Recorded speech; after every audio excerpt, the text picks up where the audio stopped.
Bonjour à tous et bienvenue dans ce nouveau Pitch Day des rencontres digitales IREF consacré aujourd'hui à un secteur en pleine expansion, la restauration rapide.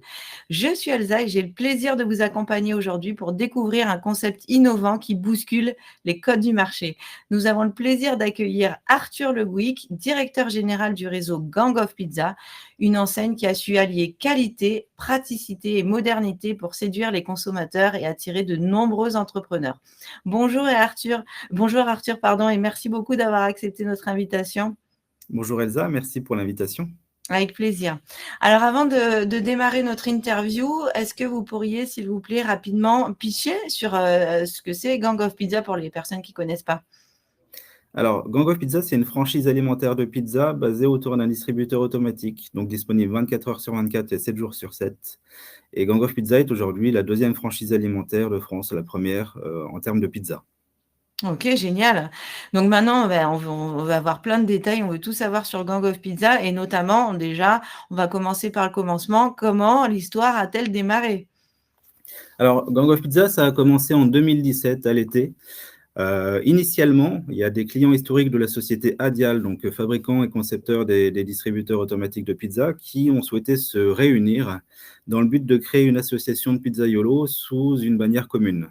Malheureusement, cette association n'a jamais vu le jour, puisque après plusieurs mois de discussions et de négociations infructueuses entre les différents clients, aucun consensus n'a été trouvé pour créer une association, ne serait-ce que sur le nom qu'elle devrait porter.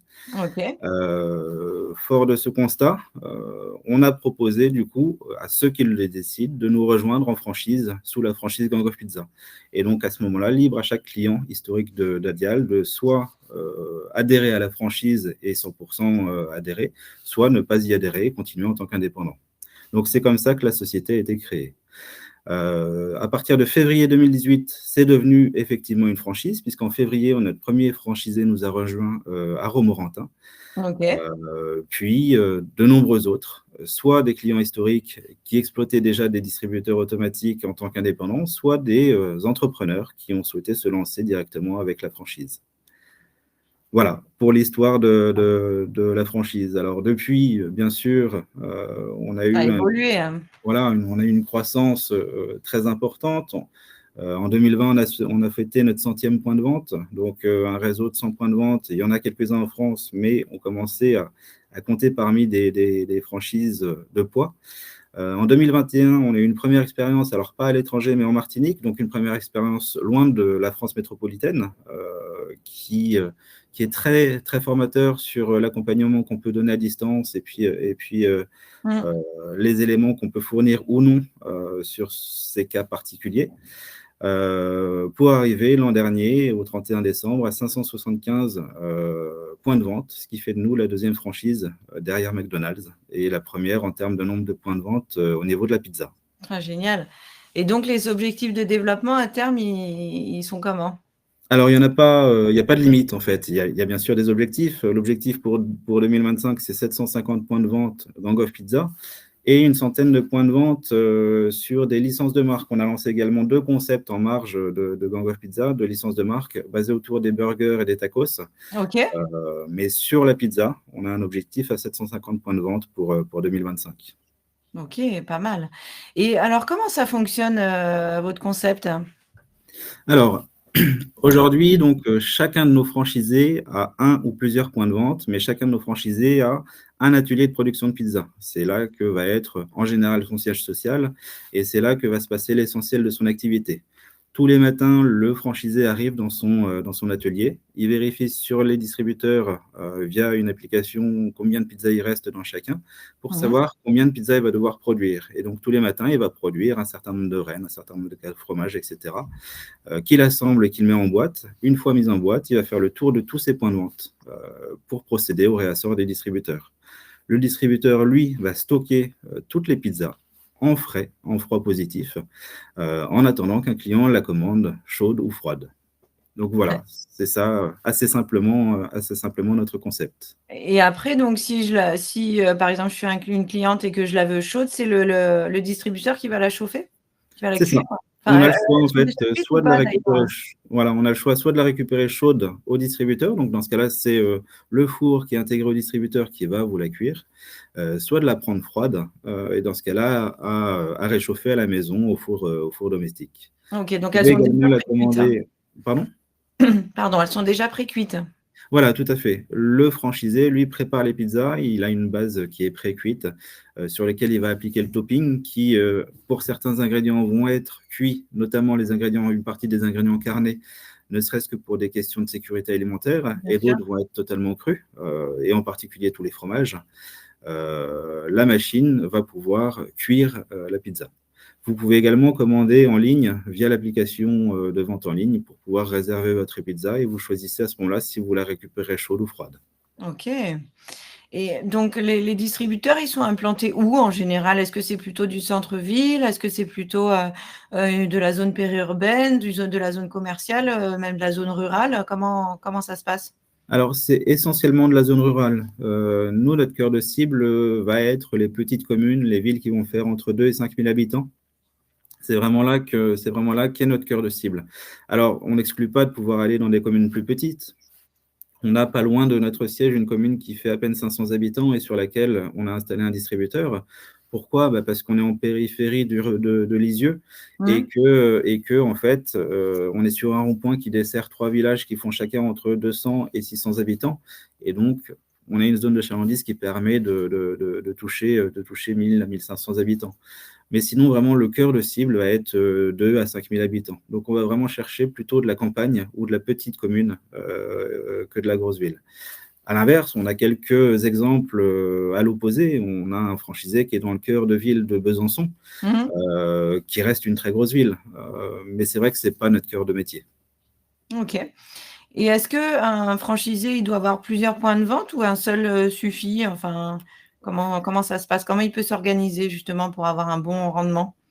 Alors, il Une bonne faut récolte? absolument avoir plusieurs points de vente. Alors, un franchisé qui aurait un seul point de vente, qui tournerait à 30, 40, 50 pizzas par jour, il peut s'en sortir avec un seul point de vente, ça y a aucun souci.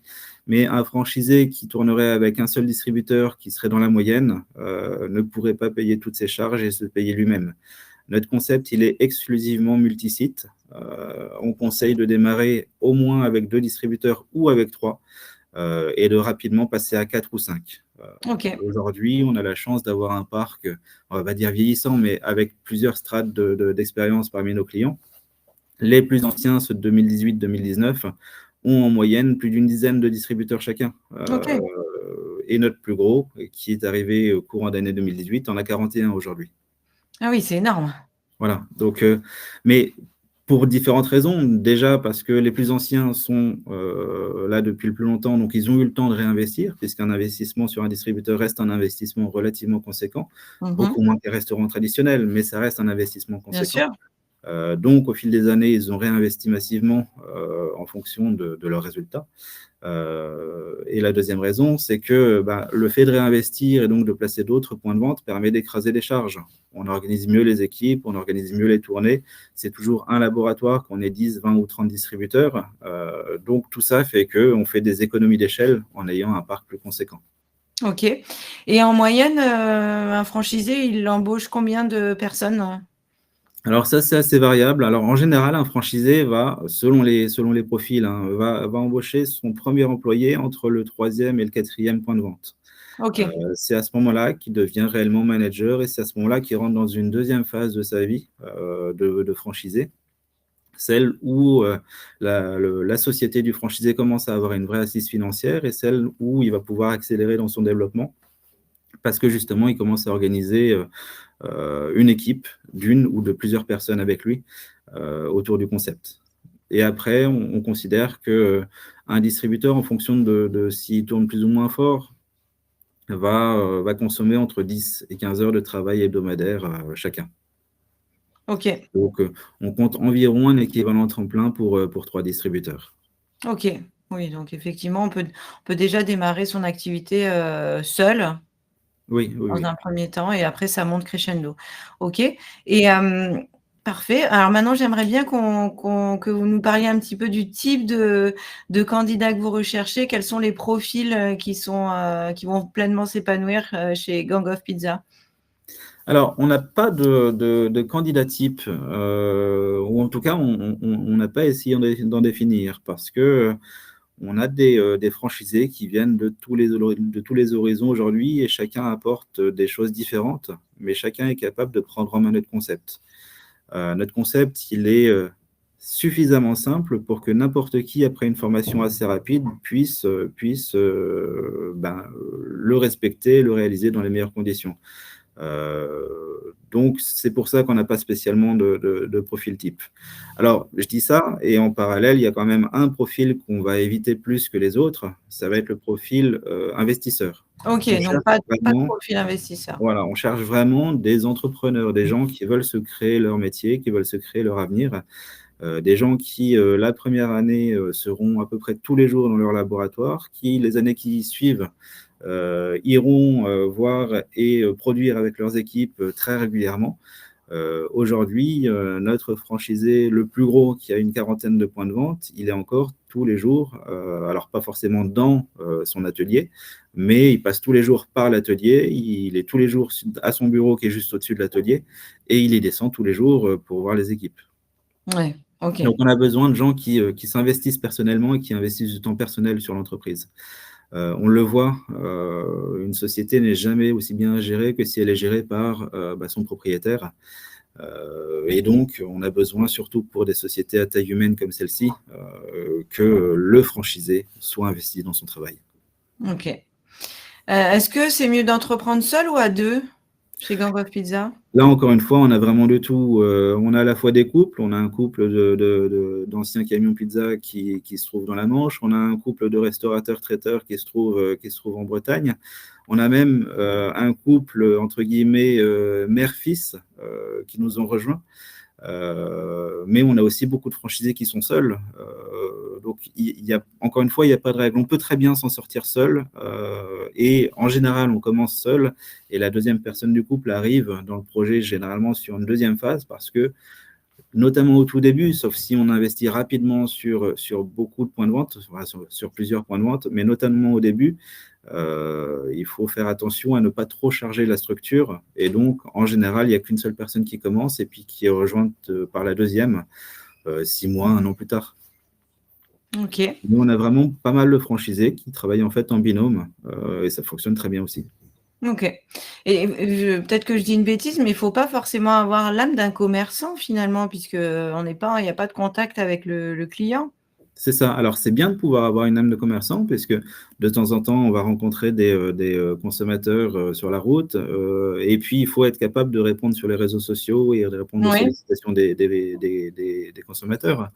Mais c'est vrai qu'il y a beaucoup moins besoin d'être commerçant que pour tenir un commerce traditionnel, parce que dans le commerce traditionnel, l'essentiel de l'échange avec le client se fait par le sourire qu'on peut lui montrer tous les jours, alors que là, malheureusement, il n'y a pas de sourire, ce qui est également une contrainte hein, chez nous, c'est que la seule interface avec le consommateur, c'est le distributeur, et donc le distributeur se doit d'être propre, se doit d'être achalandé comme il faut, se doit d'être, etc., afin justement de renvoyer une image positive au consommateur. Mais en effet, le franchisé lui-même, on en a qui sont assez bourrus et qui ne sont pas forcément faits pour être en face à face avec le client et qui s'en sortent très bien en tant que franchisé Oui, chez nous. et c'est pour ça une contrainte, pas forcément, ça dépend pour qui, hein. Il y a des gens qui préfèrent, justement, ne pas C'est un avoir avantage pour nos franchisés, mais c'est une voilà, contrainte sur le concept, puisqu'on a, oui. on a ça en moins, entre guillemets. On a beaucoup de choses en plus, mais ça, c'est vrai que le contact avec le client, on l'a moins que beaucoup d'autres concepts. OK. Est-ce qu'il y a un âge qui est plus adapté qu'un autre ou sinon quel est l'âge moyen de vos franchisés? Alors l'âge moyen, je ne le connais pas. Je dirais une grosse quarantaine ou Environ? une petite cinquantaine, mais on a vraiment de tout. Là, cette année, on en a un qui va partir en retraite. Et en face de ça, on en a plusieurs qui sont arrivés chez nous, pas encore jeunes papas, à la vingtaine à peine acquise. Donc non, non, on a vraiment un panel de franchisés qui va s'étendre en gros de 25 à 65 ans. Même si c'est vrai qu'on a une majorité de quadras et de quinquagénaires.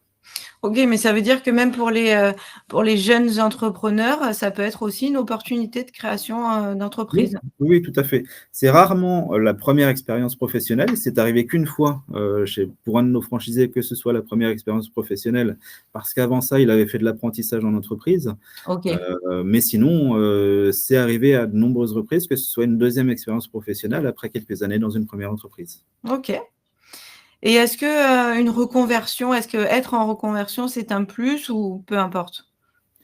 Heu, Peu importe, enfin, c'est un plus pour certains aspects et un moins pour d'autres aspects.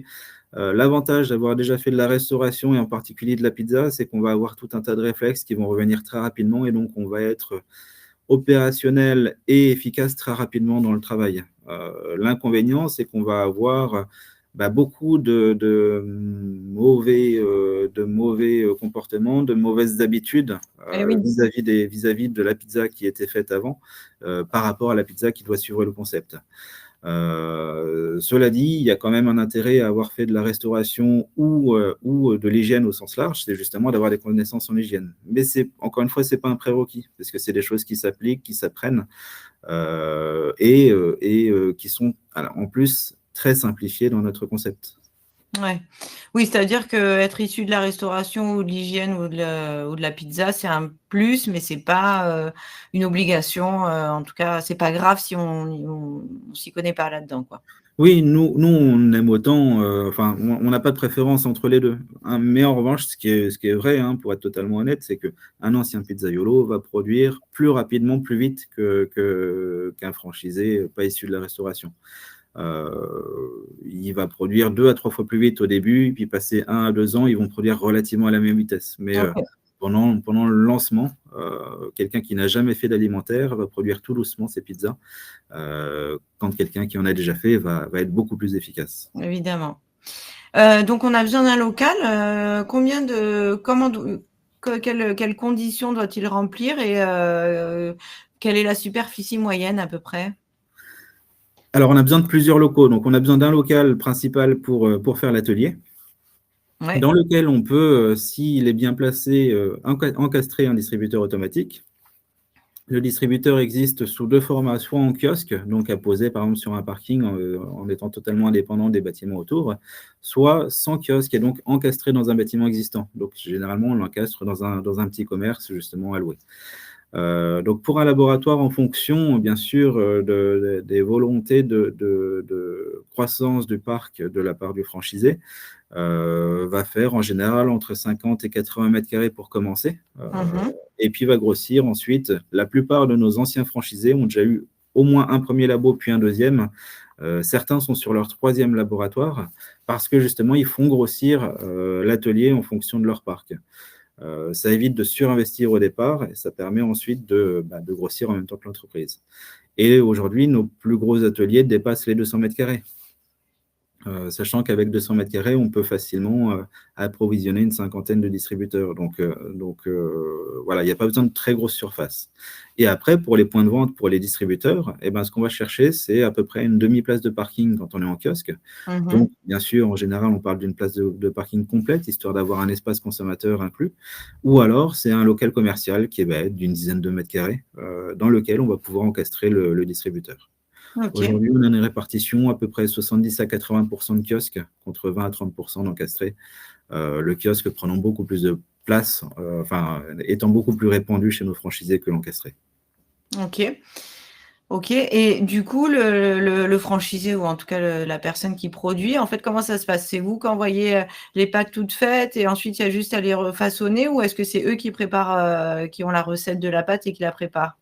Alors, la pâte, elle est fabriquée par nous, par nos soins. OK. On a une cuisine centrale qui s'occupe de la produire. Comme ça, on peut maîtriser à la fois sa qualité, ses aspects, sa cuisson, etc. Et sa régularité surtout, ce qui est une Mmh. chose extrêmement importante dans le distributeur.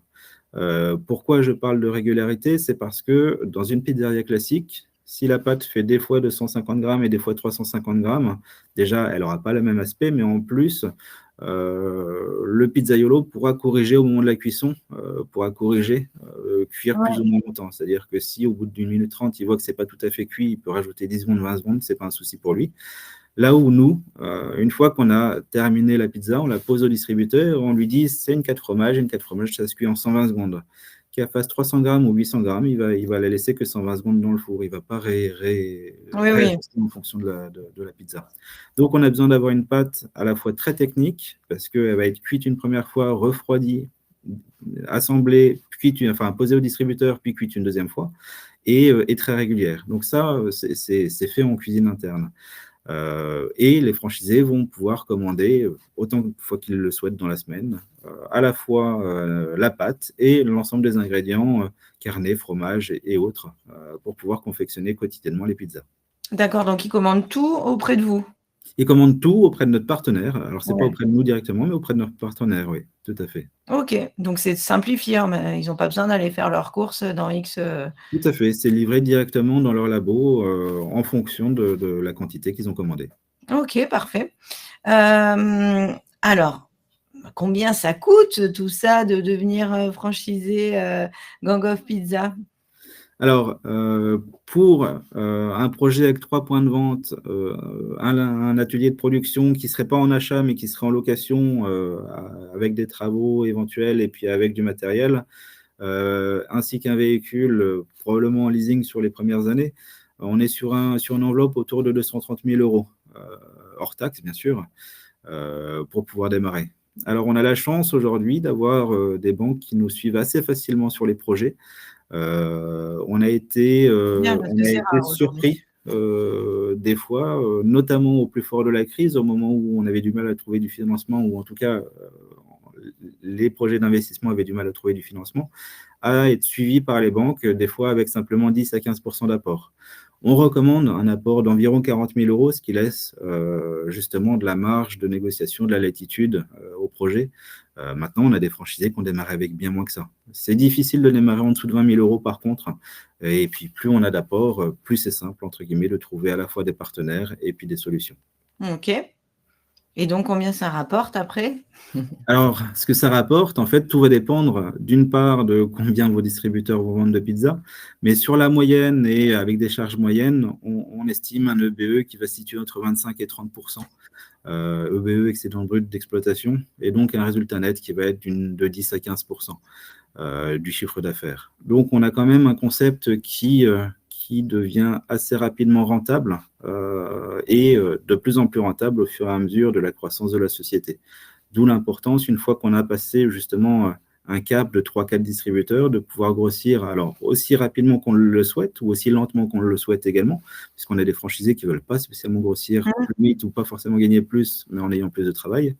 Mais en tout cas, si on veut grossir, c'est vraiment un système qui permet de le faire quasiment aussi vite qu'on le souhaite, parce que c'est un système qui génère à la fois de la rentabilité d'une part, et qui est très simplement scalable, puisque rajouter un distributeur, contrairement à la plupart des concepts traditionnels, on ne rajoute pas une équipe déportée, on ne rajoute pas du personnel à gérer de loin, tout le personnel étant à l'atelier, on rajoute simplement une étape dans la tournée et des pizzas à produire.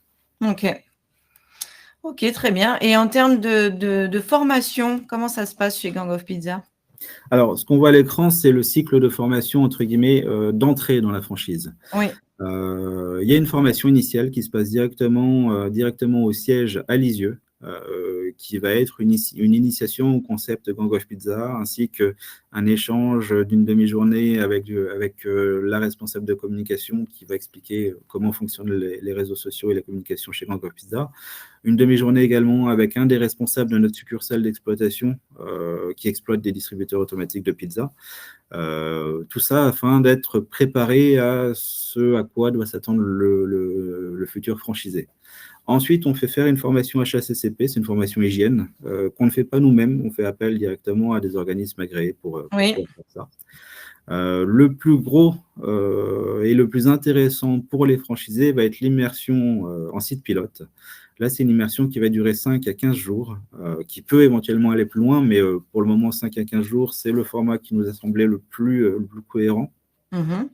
Et c'est là où le franchisé va voir exactement quel sera son travail du quotidien à l'avenir, mais également se rendre compte de la proportion des tâches, de quelle tâche prend combien de temps, et des difficultés qui pourront être rencontrées, puisque on est comme tout le monde, on a aussi des difficultés qu'on rencontre, Bien sûr. c'est là qu'il va pouvoir découvrir réellement.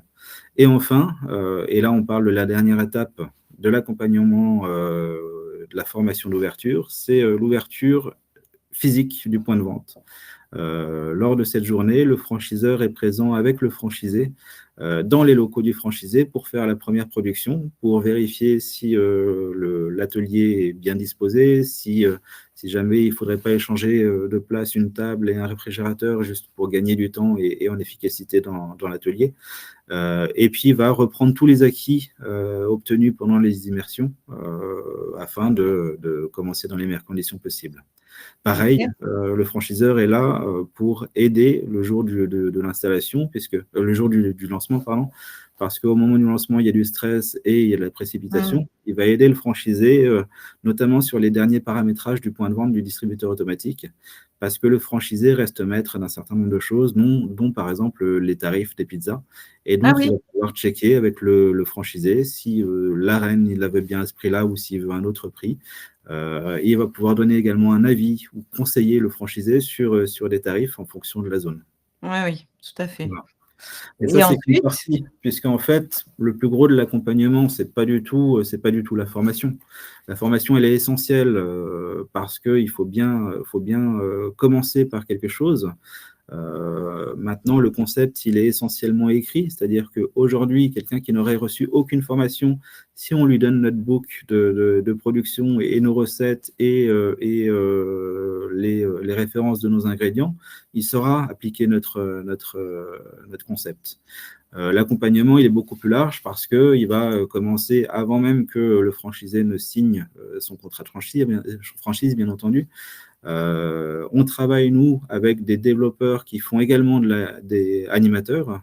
Mmh. On a cumulé les deux postes parce que comme ça, le développeur peut suivre son candidat depuis sa candidature jusqu'à suivre son franchisé une fois en place. Il ne refile pas, entre guillemets, le bébé une fois qu'il a terminé et qu'il a fait signer son contrat.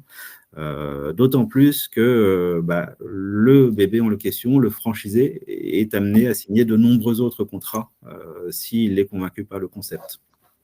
Oui, oui, Donc en fait, c'est une l'accompagnement, relation, sur le long terme. exactement. Et l'accompagnement commence dès les premiers échanges avec une recherche commune ou un accompagnement sur la recherche notamment du laboratoire, de l'atelier de production pizza, sur la recherche des points de vente.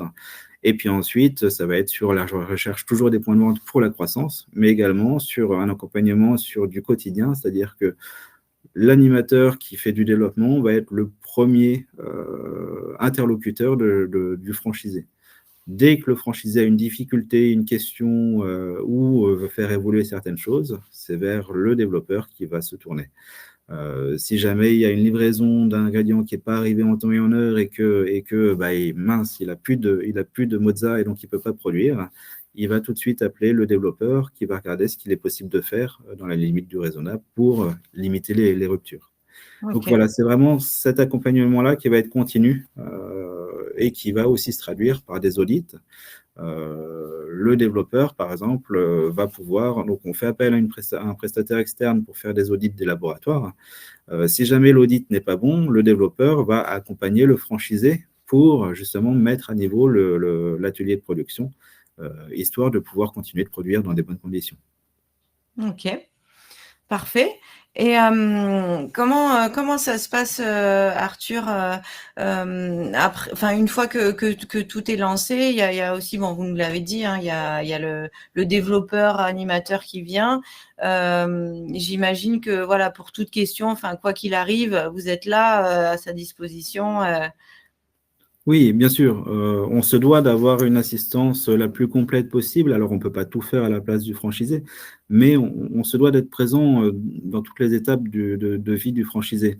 Et on a plusieurs strates. On a bien sûr le développeur animateur qui est là. On a le responsable commercial, donc directeur commercial, pardon, depuis janvier, qui peut répondre aussi à beaucoup d'autres questions que les développeurs ne vont pas avoir en réponse. Ils peuvent également solliciter le service communication. Donc là, on a une équipe de communication si les questions concernent soit l'application, soit justement la communication réseaux Ouais, sociaux, ouais. etc. On a également une assistance au niveau de la comptabilité. Donc, si jamais ils ont les moindres questions, pareil, ils se tiennent à disposition. Et puis, moi, je suis toujours là, quoi qu'il arrive. On essaie d'aller au maximum à la rencontre des franchisés. On organise des journées régionales d'échange en Ouais, janvier et en avril. Pardon? vous vous retrouvez ensemble. Voilà. On se retrouve ensemble plusieurs fois par an, en janvier, en avril. Ceux qui veulent venir nous voir au salon de la franchise sont la bienvenue également. Et puis on fait historiquement notre séminaire annuel où tous les franchisés sont conviés sur une même date en septembre. Ça, c'est parmi nos principales rencontres. On organise aussi régulièrement des ateliers de production de pizza. Donc, si on a des franchisés qui ont envie de produire des pizzas, de créer des nouvelles recettes, on se rejoint ensemble pour produire, pour élaborer des nouvelles recettes ou Ouais, pour faire évoluer génial. des recettes existantes. Donc voilà, on essaie de créer ce genre de rassemblement. Alors, si possible en physique, quand on en a la possibilité, et puis sinon en Teams, y compris par des réunions d'échange simplement en Teams. Ouais, ouais. Enfin, ça reflète pas mal, l'esprit, je trouve de l'enseigne parce que, vous m'avez raconté tout à l'heure en off que c'était vraiment une histoire de famille et je crois que ça fait vraiment partie de l'ADN et des valeurs que véhicule Gang of Pizza. Oui, tout à fait. On cherche vraiment à avoir une proximité avec nos franchisés. Alors ça, c'est quelque chose que mon père, en effet, a initié avant moi, et notamment avec Ludovic Loriard, le président actuel de la société. C'était d'initier ça, c'est-à-dire une proximité, un échange le plus franc possible et le plus direct possible avec les franchisés. Il y a entre guillemets pas de chichi, il n'y a rien à cacher. On est là pour échanger, pour avancer ensemble.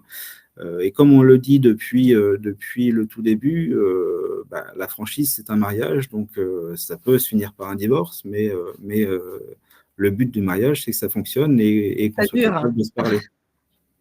Voilà, tout à fait.